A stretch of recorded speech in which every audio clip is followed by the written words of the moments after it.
ଜୟ Jagannath. Good morning, ସୁପ୍ରଭାତ।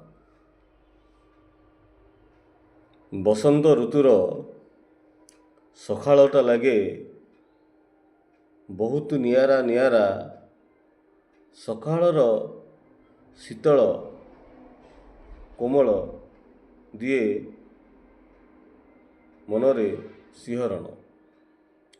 ଆସନ୍ତୁ ସେହି ବସନ୍ତର ଆଗମନରେ କିଛି କବିତା ଆଉ କିଛି ଗଳ୍ପ। ସମୟ ମଣିଷକୁ ସୁଧିବା ପାଇଁ ଯଥେଷ୍ଟ ନୁହେଁ। ସମୟ ମଣିଷକୁ ସୁଧାରିବା ପାଇଁ ଥରେ ନୁହେଁ ବାରବାର ସୁଯୋଗ ଦେଇଥାଏ। କିନ୍ତୁ ଯେଉଁ ମଣିଷ ସମୟକୁ ହାତଛଡ଼ା କରିଦିଏ, ପରବର୍ତ୍ତୀ ସମୟରେ ସେ କେବଳ ଅନୁତାପ କରିଥାଏ। ଠିକ୍ ସତ୍ୟ ଆଜ୍ଞା। ସମୟ ମଣିଷକୁ ସୁଧାରିବା ପାଇଁ ଥରେ ନୁହେଁ ବାରମ୍ବାର ସୁଯୋଗ ଦେଇଥାଏ। କିନ୍ତୁ ଯେଉଁ ମଣିଷ ସମୟକୁ ହାତଛଡ଼ା କରିଦିଏ, ପରବର୍ତ୍ତୀ ସମୟ ସେ କେବେ ଅନୁତାପ କରିଥାଏ। ସେହିପରି କଥାକୁ ଶୁଣି ଦୁଃଖ ସୁଖର ହିସାବ ଲଗାଇବା କେବଳ ସେଇମାନେ ଜାଣିପାରନ୍ତି ଯେଉଁମାନେ ହୃଦୟକୁ ବା ହୃଦୟରୁ ଭଲ ପାଇଥାନ୍ତି। କଥା ଶୁଣି ଦୁଃଖ ସୁଖ ହିସାବ ଲଗାଇବା କେବଳ ସେଇମାନେ ଜାଣିପାରନ୍ତି ଯେଉଁମାନେ ହୃଦୟରୁ ଭଲ ପାଇଥାନ୍ତି। ଇଚ୍ଛା କେବେ ଶେଷ ହୁଏ ନାହିଁ। ଗୋଟିଏ ପୁରୁଣା ହେବା ପରେ ଆଉ ଏକ ଇଚ୍ଛା ତୁରନ୍ତ ଜନ୍ମ ନେଇଥାଏ। ଇଚ୍ଛା କେବେ କ'ଣ ଶେଷ ହୁଏ ନାହିଁ। ଲୋଭ କେବେ ଶେଷ ହୁଏନି। ଲୋଭ ମାନେ ଅନ୍ତ, ଇଚ୍ଛା ମାନେ ମଧ୍ୟ ତା'ର ଅନ୍ତ ନାହିଁ। ଯଦି ତୁମେ ଷ୍ଟ୍ରେସ୍କୁ ସହିପାରିବ ନାହିଁ, ତେବେ ତୁମେ ସକ୍ସେସ୍କୁ ମଧ୍ୟ ସମ୍ଭାଳି ପାରିବ ନାହିଁ। ଯଦି ଆମେ ଷ୍ଟ୍ରେସ୍କୁ ସହିପାରିବ ନାହିଁ, ତାହେଲେ ସକ୍ସେସ୍ ମଧ୍ୟ ବା ସଫଳତାକୁ ମଧ୍ୟ କେବେ ସମ୍ଭାଳି ପାରିବ ନାହିଁ। ଏ ଥିଲା କିଛି ସୁଖ ଦୁଃଖ ହୃଦୟର କାହାଣୀ, ହୃଦୟର ପଦ। ଚାଲନ୍ତୁ ଜାଣିବା ଆଜିର କାହାଣୀ। ଆମେ ଏକ ଦମ୍ପତି ଯିଏକି ଏକ ଜଙ୍ଗଲରେ ଛୋଟିଆ କୁଡ଼ିଆ କରି ରହୁଥିଲେ। ତାଙ୍କର ଦୈନିକ ଜୀବିକା ଥିଲା ଜଙ୍ଗଲରୁ ଶୁଖିଲା କାଠ ସଂଗ୍ରହ କରିବା ଏବଂ ତାକୁ ବଜାରରେ ବିକିବା।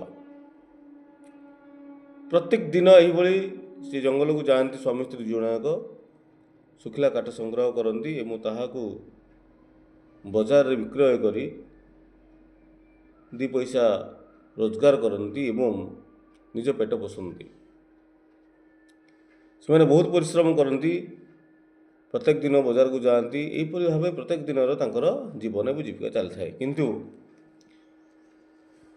ଭଗବାନ ସେମାନଙ୍କ କୋଳରେ ସନ୍ତାନଟିଏ ଦେଇନଥାନ୍ତି ବା ତାଙ୍କର ସନ୍ତାନଟିଏ ନଥାଏ।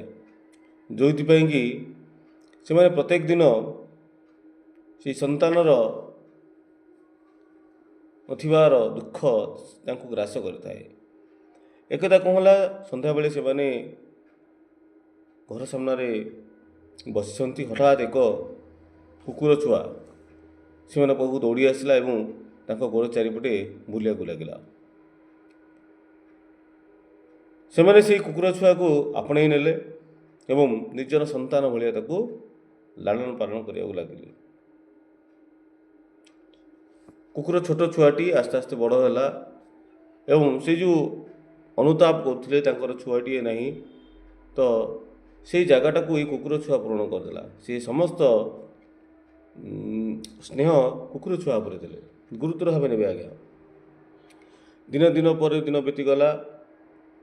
ଭଗବାନ ମଧ୍ୟ ସେଇ ଦୁଇ ଦମ୍ପତିଙ୍କ ଉପରେ କୃପା କଲେ ଏବଂ ତାଙ୍କର ଗୋଟେ ପୁଅ ଛୁଆଟିଏ ହେଲା। ଯେତେବେଳେ ପୁଅ ଛୁଆଟି ହେଇଯାଇଛି, ସେତେବେଳେ ପୁଅ ଛୁଆ ପ୍ରତି ସେଇ ଦୁଇ ଜଣଙ୍କର ସ୍ନେହ ଭଲ ପାଇବା ବଢ଼ି ଚାଲିଲା। କିନ୍ତୁ ଏଇ କୁକୁର ପ୍ରତି ଆଉ ରହିଲା ନାହିଁ। ଯଦ୍ୱାରା କି କୁକୁର ମଧ୍ୟ ଅନୁଭବ କଲା ଯେ ପୁଅ ଛୁଆଟି ବା ତାଙ୍କ କୋଳରେ ଛୁଆଟି ଆସିବା ପରେ ସେ ଆଉ ସ୍ନେହ ଭଲ ପାଇବା ପାଉନାହିଁ। ନିଜ ମନ ଦୁଃଖରେ ମଧ୍ୟ ରହିଲା। କଷ୍ଟ ଲାଗିଲେ ମଧ୍ୟ କଷ୍ଟ ସହିଲା। ଯେହେତୁ ସେ ହେଉଛନ୍ତି ଜୀବନଦାତା, ତାକୁ ଲାଳନ ପାଳନ କରିଛନ୍ତି।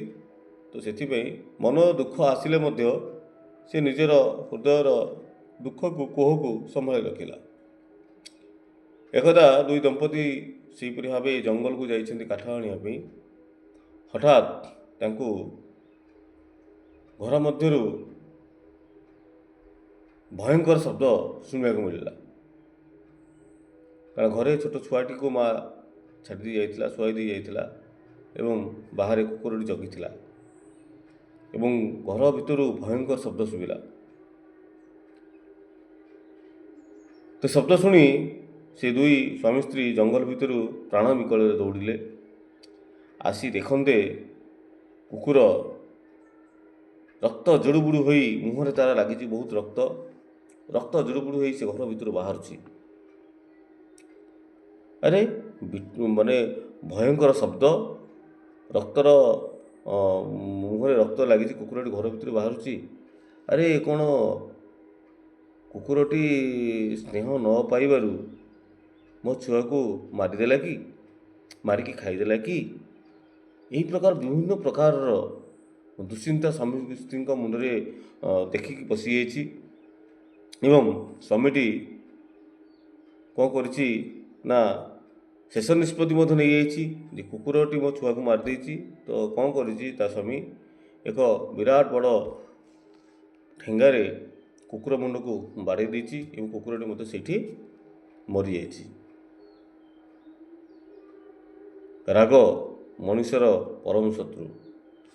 ରାଗ ସଦାବେଳେ ମଣିଷର କ୍ଷତି କରିଥାଏ, କେବେ ଠିକ୍ କରେ ନାହିଁ। ଯେତେବେଳେ ଆଜ୍ଞା ଆପଣ ରାଗି ଯାଉଛନ୍ତି ସେତେବେଳେ ସେଇ ଜାଗାରୁ ଆପଣ ଚାଲିଯାଆନ୍ତୁ। ମନ ଯେତେବେଳେ ଶାନ୍ତ ହୋଇଯିବ ସେତେବେଳେ ଆପଣ ଡିସିସନ୍ ନିଅନ୍ତୁ, ତାହେଲେ ଆପଣ ଡିସିସନ୍ ପରଫେକ୍ଟ ହେବ। ଏଠି କ'ଣ ହେଲା, ସେଇ ଦମ୍ପତି ଯୁବକ ଜଣକ କୁକୁରଟିକୁ ବାଡ଼େଇ ମାରିଦେଲା ଏବଂ ତତ୍ପରେ କାନ୍ଦି କାନ୍ଦି ଦୁଇ ଜଣଙ୍କ ସେ ଘର ଭିତରକୁ ପଶିଲେ। ସେଇ ଘର ଭିତରେ ଯାଇ ପଶି ଦେଖନ୍ତି ଏଟା ବିରାଟ ସାପ ମୃତ ହୋଇ ସେଇ ଘର ଭିତରେ ପଡ଼ିଛି ଏବଂ ଛୁଆଟି ସେଇଠି ଖେଳୁଛି କିନ୍ତୁ ସାପଟି ଏଠି ମରିକି ପଡ଼ିଛି।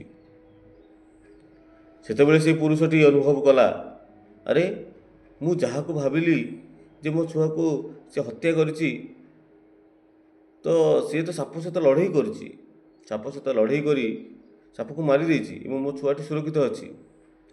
ସେତେବେଳେ ସେ କୁକୁର ପାଖକୁ ଦୌଡ଼ିଲା ଏବଂ କୁକୁରଟି ତାର ଶେଷ ନିଶ୍ୱାସ ତ୍ୟାଗ କରିସାରିଥିଲା।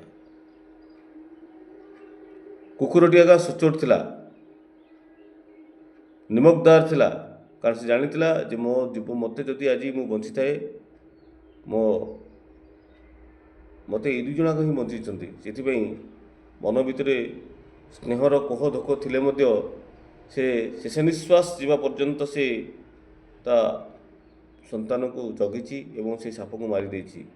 କିନ୍ତୁ ଏ ମଣିଷ କ'ଣ କଲା, ତାର କ୍ରୋଧର ବଶବର୍ତ୍ତୀ ହୋଇ କିଛି ଜାଣି ନ ଶୁଣି ସତ୍ୟକୁ ନ ପରଖି ସେ କ'ଣ କଲା, ରାଗରେ କୁକୁରଟିକୁ ବାଡ଼େଇ ମାରିଦେଲା, କୁକୁରଟି ମରିଗଲା। ଆଜ୍ଞା, ଏଥିରୁ ଆମେ କ'ଣ ଶିଖିବା? ଜୀବନରେ ଦୁଇଟା ଜିନିଷ ଶିଖିବା। ଜୀବନରେ କୌଣସି ନିଷ୍ପତ୍ତି ନେବା ପୂର୍ବରୁ ଭାବି ଚିନ୍ତି ପରଖି ଦେଖି ନିଷ୍ପତ୍ତି ନିଅନ୍ତୁ। ଆଉ ରାଗରେ କେବେ କୌଣସି ନିଷ୍ପତ୍ତି ନିଅନ୍ତୁ ନାହିଁ।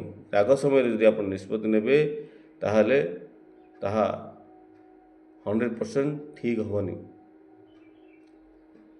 ରାଗ ମଣିଷର ପରମ ଶତ୍ରୁ ଏବଂ କୌଣସି ଡିସିସନ୍ ନେବା ବେଳେ ଆମେ ସଦାବେଳେ ଭାବି ଚିନ୍ତି ବୁଝି ଦେଖି ଡିସିସନ୍ ନେବା, ତାହେଲେ ଆମର କ୍ଷୟକ୍ଷତି ହେବ ନାହିଁ।